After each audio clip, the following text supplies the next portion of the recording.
about how important housing is to that net zero puzzle. Yeah, it's integral really.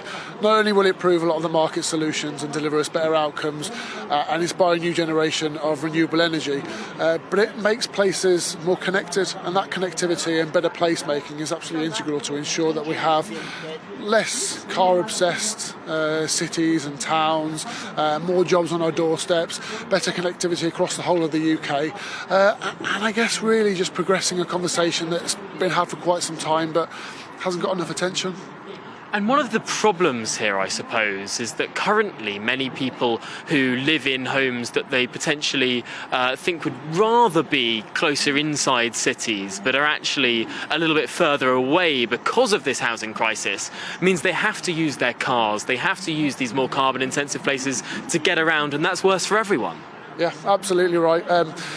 We've got a few issues on that element, really, because if we want to build places and we want jobs and houses in the same area, then we're going to have to use more land, and there's a big land use conversation to be had. And whether it's out in the more rural communities or the less connected cities and regions, or whether it's within cities themselves, how do you increase density? We really need to design better places so we have balconies, outside spaces, roof terraces, better places to live within those buildings themselves. So design is absolutely key.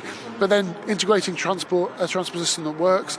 A lot of people are anti-car. Well, I understand that sentiment, but actually cars are integral to communities. They're not just a bad thing. So how do we ensure that we have more livable places that aren't car dependent? That means that we will use fewer cars naturally. And when you move outside of the cities, there's rural communities, we need to connect regions up, and that could be, I live in Brighton now. We can't just be a commuter city for London.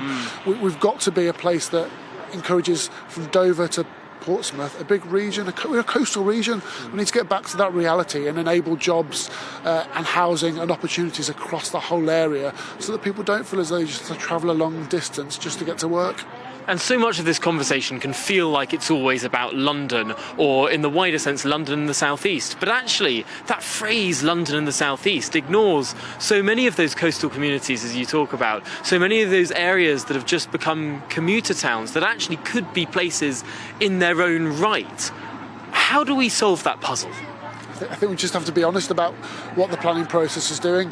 I actually really appreciated what government did with the recent planning reforms, because it wasn't very London-based. Doing this job for 7 years now, you know that every policy that comes out is focused on a London concern. And these planning reforms looked a bit wider than that. Unfortunately, they've rolled back a little bit, and I think that a better conversation, a better discussion about how we deliver better places would improve that planning reform debate. Let's have that before we scrap the whole scheme, because actually it was quite innovative, and it meant that we were going to build in every region, and every region was going to take its share. And if you're desperate for homes, as you are in the South East, and not so desperate in the North East and North West, because actually those places are delivering above and beyond their minimum demand, you can deliver a better place. And that word place is vital. And you mentioned there London and the South East. The South East is not London. The South East is the South East, just like the South West is the South West. And I feel a little bit sorry for the South West, because it gets dumped almost into this southern conversation, where if you want to travel, down to Cornwall or to those regions, Penzance, good God, is it a nightmare to get all the way down there? And that's because it's fairly disconnected.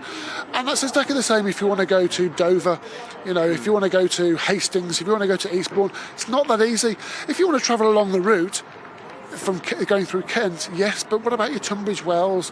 What about your West Sussex? What about your Hampshire? All those areas are fairly disconnected. They're a region.